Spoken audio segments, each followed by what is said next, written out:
이제 최근에 상담받은 내용인데 네. 한번 이게 정리해드리는 게 좋겠다 싶었는데 우리가 상가 임대차 계약에서 네. 그 묵시적 갱신 많이 나오는 거죠. 계약서 새로 안 하고 네. 묵시적으로 이렇게 갱신되는 경우가 있잖아요. 네. 그럴 때 되게 계약 관계가 좀 복잡해질 수 있다 이런 주제로 해가지고 이야기를 좀 해보겠습니다. 복잡해질 수가 있네. 10년 갱신 요구권이 있고, 네. 5% 증액이 있고, 네. 예, 보증금 상한이 있고, 뭐 이런 거 아닙니까? 예, 맞아요. 예. 예. 잘 알고 계신데 네. 자세히 이제 뜯어보면 지금 말씀하신 것보다는 훨씬 이게 복잡해질 수 있는 부분이 많이 있습니다. 묵시적 갱신이 되면. 그래서 이제 결론적으로는 묵시적 갱신을 적어도 임차인 입장에서는, 세입자 입장에서는 묵시적 갱신을 하는 것은 굉장히 위험하다. 자칫하면 이제 복잡해지고 위험해질 수 있다. 요 말씀인데요. 저는 위험하지 않고 그냥 계약서 쓰기 귀찮으니까 그냥 똑같이 가기 위한 그냥 그렇죠. 그런 걸로 생각했는데. 보통은 이제 묵시적 갱신되면은 종전하고 똑같이 가는 거지 뭐. 그리고 큰 불이익은 없어. 뭐 이렇게 정도로 생각하잖아요. 네. 근데 이제 그렇지 않을 수 있다는 건데요. 한번 보시죠. 그러면 임차인들이 주의해서 봐야 되겠네요. 네, 아무래도 이제 묵시적 갱신이 될 때 분리할 수 있는 부분이 세입자, 상가 세입자한테 있는 거니까 그런 거죠. 자, 요 이제 실제 사례라고 아까 말씀드렸는데 요 사례는 그 저희 사무실에서 이제 재소전 화해를 했던 임대인이 의뢰해가지고 재소전을 했던 건인데 이게 지금 임대차 만기가 25년 3월 19일 오늘입니다. 진짜네요. 촬영 날이네요. 예, 그래서 피신청인의 신청인에게 뭐 25년 3월 19일까지 인도한다 이렇게 돼 있잖아요. 그러니까 피신청인은 보통 세입자가 되겠죠. 그 세입자는 25년 3월 19일까지 인도한다. 이거 2년짜리 계약이었습니다. 단 임대차 계약이 갱신된 경우에는 갱신 만료일에 인도한다 이렇게 돼 있잖아요. 그죠? 갱신할 수 있게 해놨네요. 예, 예. 자, 이제 요렇게 이제 전화를 하고 지금까지 한 2년간 왔는데 이제 임대인이 이제 전화 오셔가지고 이 세입자가 이제 2년 동안에 3번 연체한 적이 있다는 거예요. 3회 이상. 예, 3회 이상 연체하고 불성실하답니다. 그래서 이제 계약을 그만두고 싶은데 방법이 없냐. 이 세입자가 지금 계약 더 하겠다고 최근에 통보가 왔다는 거예요. 그래서 3번 연체가 되면은 갱신 요건이 없지 않습니까? 그렇죠. 그죠? 그래서 그러면 갱신을 이제 거절하고 안 한다 그러고 나가라 할 수 있잖아요. 나가라 할 수는 있는데 네. 그렇게 하면 어떻게 보면 이제 더 이상 계약 연장이 안 될 수가 있잖아요. 그런데 그거를 만기까지 이 만기까지 뭐 계약 갱신 안 할래요. 더 이상 안 할래요라고 하는 그런 통보. 제스처를 안 취했다는 겁니다. 6개월에서 1개월 사이에 말을 해야 되잖아요. 그거는 이제 세입자가 이야기를 해야 되는데 세입자가 계약갱신 요구할 수 있는 기간이 만기 6개월에서 1개월 사이지 않습니까? 네. 근데 그 기간 안에 세입자가 통보가 왔는데 네. 그거를 할까 말까를 답을 안 했고. 답을 안 해주고 그냥 지금까지 와버렸다는 겁니다. 묵시적 갱신이네요. 예, 그래서 이제 그렇게 되면은 이제 법적으로 이게 묵시적 갱신이 될 수 있는 소지가 있잖아요. 네. 묵시적 갱신은 법조항을 한번 보시면 네. 이제 상가 건물임대차보호법 10조 사항에서 규정을 하고 있습니다. 임대인이 1항의 기간 이내에 1항이라는 게 이제 6개월에서 1개월 사이입니다. 네. 세입자에게 임차인에게 갱신을 거절하는 통지 또는 조건을 변경하겠다고 하는 통지를 하지 않고 그냥 넘어가는 그 기간이 만료된 때 전 임대차와 동일한 조건으로 다시 임대차한 것으로 본다. 이 경우 임대차의 존속 기간은 1년으로 본다. 이렇게 돼 있거든요. 네. 요거에 이제 많이 알고 계신 내용이죠. 그렇죠. 그래서 그 6개월에서 1개월 사이에 뭐 그만두겠다라든지 또는 뭐 월세 올려달라든지 네. 이런 뭐 없이 그냥 슬쩍 지나가는 네. 이런 사태가 생기면 1년 연장되는 거예요, 그냥. 그렇죠. 예. 그래서 지금 이 의뢰인 상황이 사실은 이제 묵시적 갱신에 가까운 그죠? 그런 뭐 3번 연체됐는데도 불구하고 네, 된 거잖아요. 예, 별다른 말을 안 했으니까 네. 묵시갱신으로 이제 봐야 되는 거죠. 자, 그런 이제 케이스라고 할 수 있는데 그러면 이게 만약에 묵시갱신이 된다 그러면 지금 1년이 연장될 수가 있지 않습니까? 그렇죠. 예. 자, 그런데 일단 이게 이제 결론적으로는 묵시갱신이 아까 제가 되면은 세입자한테 좀 복잡해질 수 있다 이렇게 말씀을 드렸잖아요.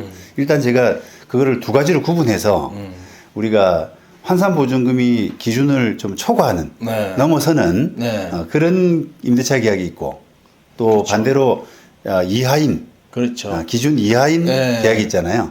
근데 이제 이 의뢰인은 기본적으로 이제 서울인데 기준 이하 서울 같은 보호되는. 9억이지 않습니까? 네. 근데 환산보증금이 기준 이하기 때문에 지금 초반에 이제 설명드린 이 부분 결론적으로는 세입자한테 조금 더 덜 복잡한 그런 케이스인데 네. 반대로 또 환산보증금이 초과하는 초과합니다. 이런 계약은 세입자한테 굉장히 복잡한 걸 떠나서 네, 많이 불리해집니다. 많이 불리해 줄 수 네, 있죠. 굉장히 불리해집니다. 네, 증액 같은 부분이 증액 부분보다는 묵시갱신이 됐을 때 계약을 10년까지 못 가져가고 바로 나가야 될 수도 있는 그런 상태에 놓이거든요. 그래서 이제 그거를 두 개를 구분해서 설명드리는데 예. 요 의뢰인 사건은 일단은 환산보증금이 좀 작은 네. 이하인 계약인데요.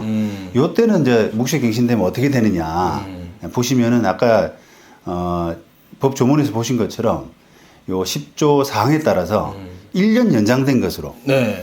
계약 기간은 동일하게 전 임대차와 동일한 조건으로 다시 임대차한 것으로 본다. 네. 3년 계약했든 2년 계약했든 1년 연장이 되는 거잖아요. 그렇죠, 그렇죠. 네. 예, 그렇게 되고요. 물론 이제 이때 세입자는 언제든지 임대인에게 계약 해지 통고를 할 수 있고 임대인이 통고받은 날부터 3개월이 지나면 효력이 발생한다. 요거는 이제 세입자 보호를 위해서 이제 네. 둔 경우인데 요거를 제껴두고요. 어쨌든 기본적으로는 이제 1년이 가거든요. 그런데 지금 제가 환산보증금 기준을 초과하는 또는 그 이하인 이렇게 나눴지 않습니까? 요 법을 보시면 2조에 보면은 그 나누는 이유가 이게 상가 임대차법이 사실 굉장히 복잡합니다. 적용 범위가 우리가 이제 일반적으로 묵시갱신되면 그냥 뭐 저기 1년 가는 거 아니에요? 이렇게 이제 우리가 단순하게 생각을 하는 그렇죠. 것은 네. 하는 것은 이제 법을 정확하게 들여다보지 않고 그냥 설풋 보기 때문에 그런 거예요. 왜 그러냐 이런 말씀드리면 일단 2조에 이제 상임법의 적용 범위가 나타나 있는데 상임법은 기본적으로 이 환산보증금 기준을 정해가지고 기준 초과 기준을 넘어서는 네. 그런 계약은 아예 상임법 적용을 원래 안 하는 걸로 그렇죠. 그렇게 네. 만들어놨습니다. 보호를 안 해주는 걸로. 아예 상임법 들여다보지도 마. 그럼 어디로? 민법으로. 이렇게 이제 딱 그 법을 원래 정했는데 그러다 보니까 이제 그 상임법 조금 금액이 크다고 그래가지고 세입자들이 이렇게 그 손해 보게 되는 그러니까 상임법 적용을 못 받고 피해를 보게 되는 네. 이런 경우가 많이 생기거든요. 그러니까 하나씩 그 예외를 좀 더 환산보증금이 크지만 요거는 인정해 줄게. 권리금 인정해 줄게. 맞습니다. 네. 맞습니다. 그게 이제 권리금도 대표적인 건데요. 네. 그런 부분들을 하나씩 늘려왔어요. 그게 대표적인 게 요 지금 보시면은 2조 3항에 1항 단서에도 불구하고 이러지 않습니까? 1항 단서는 지금 상임법 그 보증금을 초과하는 경우에는 적용 안 한다 이렇게 돼 있잖아요. 그런데 3항에는 1항 단서에도 불구하고 이렇게 했고요. 그래서 3조 요게 뭐냐면은 대항력입니다. 대항력. 주인 바뀌더라도 네. 건물주 바뀌더라도 그대로 임대차 관계를 가져갈 수 있는. 그다음에 10조 1항, 2항, 3항.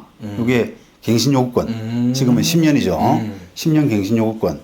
그다음에 요 10조 2부터 10조 9 이런 내용들이 대체로 권리금에 관한 권리금 회수청권 네. 이런 내용들이거든요. 그런 부분들은 보증금을 초과하는 임대차에 대해서도 적용한다 이렇게 했어요. 그러니까 좀 금액이 크더라도 대항력 인정해주고 10년 갱신요구권 보장하고 권리금 회수청권 인정하고 요 정도는 이제 최소한 이 사람들 해줄게. 네. 요게 이제 법의 취지인데 네. 지금 이제 오늘 주제는 묵시갱신 아닙니까? 묵시갱신은 해당이 안 돼요. 해당이 안 돼요. 왜냐? 이게 법을 잘 보셔야 되는데 네. 묵시갱신은 아까 10조 사항이거든요. 네. 그죠? 10조 사항인데 요 2조 사망에 보시면 네. 10조 사항이 없습니다. 1, 2, 3 끝이네요. 사망 본문까지만 있잖아요. 2부터 네. 제 요거는 뒷조문이고. 예. 요건 다른 거고. 네. 10조 관련해서는 10조 1항, 2항, 사망 본문 요까지가 딱 이에요. 사항이 빠져 있습니다. 그러니까 이제 결론적으로 어떻게 되냐면은 법에 따르면 이 묵시갱신에 이 적용되는 10조 사항 요거는 환산보증금 기준 밑으로만 보호를 안 해주는 거네요, 그러면요. 묵시갱신은. 묵시갱신은 보호 안 해준다기보다는 묵시갱신은 민법의 적용을 받습니다. 결론적으로는. 그래서 하여튼 이 사건은 지금 환산보증 기준 이하니까 어쨌든 10조 사항을 적용을 받는 거죠. 받아서 1년 된다 이렇게 말씀드렸잖아요. 네. 그까지 좋습니다. 자, 그러면 예를 들어서 제가 사례를 한번 만들어 보면은 19년 1월 1일부터 21년 12월 31일까지 네. 이렇게 3년짜리 계약을 했단 말이죠. 그러면 묵시갱신되면 어떻게 되겠습니까? 기간이 1년 연장되죠. 1년 연장되죠. 네. 그러면 22년 12월 말이 만기가 되죠. 자, 그러면 22년 12월 말 되면 그 세입자가 또 이제 기간이 만기가 되니까 네. 갱신 요구권 행사를 해야 될 거 아니에요. 그러면 갱신 요구권 행사했으면은 기간이 얼마나 연장이 될까요? 1년이요. 그러니까 이제 그게 원래는 3년 했다가 묵시갱신 1년을 했잖아요. 네. 그런데 1년 만기가 또 되고 나서 갱신 요구합니다라고 했을 때 1년을 연장할지 3년을 연장할지가 정확하지가 않습니다. 정확하지가 그러네요. 않아요. 예. 그러면 이게 이제 우리가 묵시갱신 요구권이라고 하는 것은 세입자가 갱신 요구를 계속 해야 되거든요. 안 하면 그냥 기간이 끝나버립니다. 묵시갱신이 안 되는 한에서는 갱신 요구권 행사를 안 하게 되면 기간이 그냥 끝나버려요. 그러니까 세입자가 내가 만기가 언젠데 그 만기 6개월에서 1개월 사이를 앞두고 저 갱신합니다라고 해줘야 되는데 이게 묵시갱신이 한번 되면 그 가만히 있어봐. 이게 언제까지가 또 그러니까 계속 3년인지 4년인지 그렇죠. 1년인지 예. 그러니까 그런 부분들이 헷갈리기 때문에 지금 아니면 정확한 판례가 없어요. 진짜요? 정확한 판례가 없습니다. 그래서 이제 세입자 입장에서는 안전하게 일처리를 하려 그러면 매년 갱신 요구를 해야 돼요. 우리 지금 양 이사님도 아까 묵시 연장 갱신돼 가지고 갱신 요구를 하게 되면 3년이 연장될까요? 1년이 연장될까요? 했을 때 1년 이렇게 했잖아요. 1년도 말이 되거든요. 그렇죠. 그 말이 된단 말이에요. 앞에 갱신되고. 그러면 이제 1년이 연장된다 그러면 또 1년 됐을 때 갱신 요구를 해야 됩니다. 그래야 또 1년 되겠죠. 그죠? 그렇게 안 하면 계약이 종료된다 이 말입니다. 큰일이네요. 큰일이죠. 큰일이죠. 네. 그러니까 이게 원래 3년짜리 계약은 정상적으로 이제 갱신 요구를 하게 되면 3년 끝나고 나서 갱신 요구합니다라고 하면 3년이 간단 말이죠. 네. 그럼 또 그 지난 3년이 가게 되면 갱신 요구합니다 이렇게 하면 되잖아요. 네. 그러니까 텀이 길게 되지 않습니까? 네. 근데 이게 묵시갱신이 한번 들어옴으로써 다 깨지네요. 다 깨질 가능성이 있다는 거예요. 네. 3년, 그다음에 1년 이렇게. 예. 그럼 10년간 동안 그거를 계속 해야 될 수도 있는.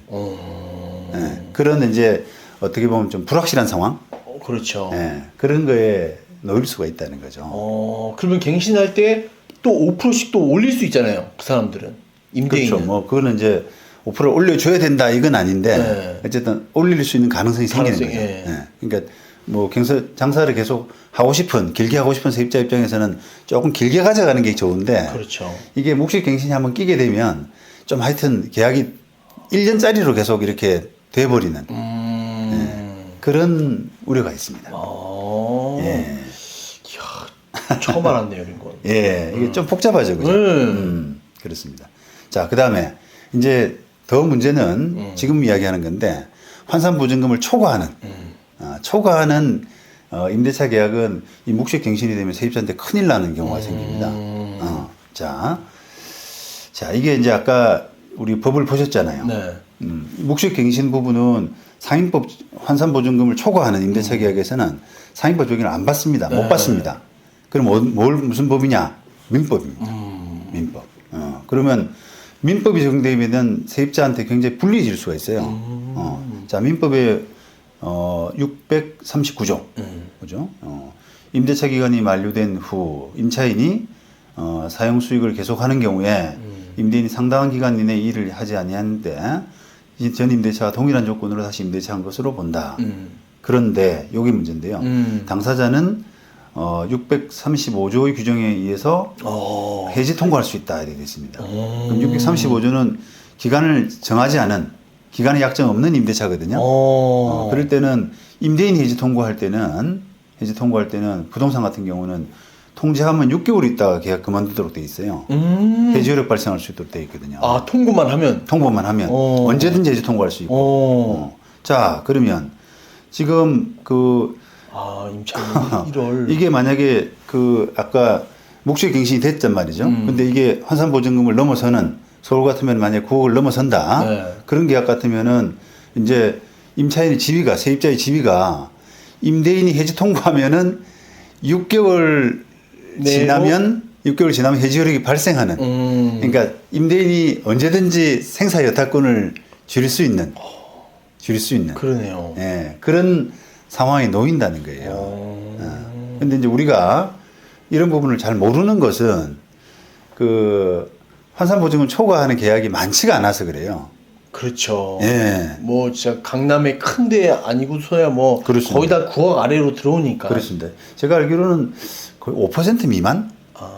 전체 임대차 계약에서 환산보증금 초과하는 계약이 한 5% 미만으로 알고 있습니다. 그만큼 지금은 이제 보장 범위가 넓어졌거든요. 네. 옛날에 뭐 몇억, 2억, 3억 맞아요. 이렇게 하다가 네. 지금 9억까지 올라왔으니까 서울 같으면 하도 반발이 많고 막 일이 많이 터졌잖아요. 그렇죠. 네. 예. 그러니까 이제 그것 때문에 보범위가 넓어서 졌지만은 어쨌든 이게 환산보증금 초과하는 계약은 묵시갱신되면 이게 10년까지 못 가고요. 세입자가 이제 그만합시다 라고 언제든지 통보할 수 있고 통보한 때로부터 6개월 이 되면 계약 해지가 안 되는 계약 해지가 돼버리는 그런 상황입니다. 야, 되게 큰일이네요. 이렇게 보증금, 뭐 환산보증금 큰 데는 규모도 크고 인테리어 비용도 많이 들어갔을 거고 그런 데가 많을 텐데, 그죠? 그렇습니다. 예. 그래서 그 관련된 사건을 이제 제가 한번 다뤄본 적이 있는데 이 사건은 이제 여기 사건 번호를 이제 보여드릴 텐데요. 이 사건은 묵시갱신된 경우가 아니라 기간의 정함이 없는 명시적 갱신 이런 사례인데 원리는 똑같습니다. 왜냐하면 635조에 따라서 여기에 대해서는 계약 갱신 요구권 행사가 안 된다라고 하는 그런 취지거든요. 그래서 지금 말씀드리는 묵시적 갱신 된 경우에 또 똑같이 적용될 수가 있기 때문에 이 사례를 한번 보시면 도움이 될 것 같아요. 자, 그래서 만약에 이제 이게 지금 의뢰인 사례가 환산보증금이 초과하는 만약 계약이었다라고 하게 되면 이제 이 사건은 만약에 이제 한번 나눠서 이야기하시죠. 네. 이 사건은 환산보증금 기준 이하기 때문에 임차인이 묵시 갱신되니까 1년 가잖아요. 네. 그러면 이제 1년 뒤에 집행할 수 있는 재선환을 했으니까요. 1년 뒤까지 연장이 되고 그때는 이제 더 이상 묵시 갱신이 안 되게 될 때 안 되게 되면은 1년 뒤에는 집행을 할 수 있는 그런 이제 상태가 되는 거고. 그렇죠. 만약에 이게 환산보증금을 초과하는 계약이었다라고 하면은 임대인이 통고를 빨리 해버리면 6개월 만에 나가야 되는 이런 경우가 생기는 거죠. 와, 그러네요. 그렇죠. 그러니까 굉장히 묵시적 갱신에 대해서 우리가 그냥 알고 있는 것처럼 그러니까 안일하게 생각했다가는 진짜 예, 큰일 당할 수 있겠네요. 예, 그렇습니다. 예. 환산보증금 넘는 사람들은 완전히 진짜 날벼락이네요. 그렇죠. 예. 예, 그렇습니다. 예. 이 이제 경우는 지금 세입자가 어떻게 보면은 3번을 연체했기 때문에 기본적으로 이제 갱신 요구권이 행사가 안 되는 케이스잖아요. 그런데 지금 제가 환산보증금 초과하는 이 임대차 계약 부분은 묵시 갱신이 위험하다라고까지 말씀드렸는데 만약에 세입자가 정상적으로 월세를 잘 내고 갱신 요건을 행사할 수 있는 경우인데도 불구하고 묵시 갱신이 한번 됐다는 이유만 가지고 그냥 6개월 만에 쫓겨날 수 있는 경우가 생기거든요. 그죠? 그러니까 그렇죠. 이제 이거는 세입자의 어떤 권리 보호 차원에서는 굉장히 묵시 갱신에 대해서는 주의를 기울여야 됩니다. 아니 진짜 임대인이 제 이런 법을 알면 네. 이용을 하면 정말 크게 막 임차인을 내쫓을 수도 있겠네요. 그렇죠. 뭐 이제 자기 권리를 이제 제대로 행사하게 되면 세입자의 어떤 세입자를 잘못하면 잘 다룰 수 있는 임대인 입장에서는 너 이제 갱신 안 되니까 너 나갈래? 어떡할래? 나갈래? 올려줄래? 이렇게 될 수가 있잖아요. 그러니까 뭐 우리가 묵시 갱신에 대해서 그냥 옛날처럼 안이하게 생각할 건 아니다. 이런 말씀을 좀 분명하게 드리고 싶습니다. 네.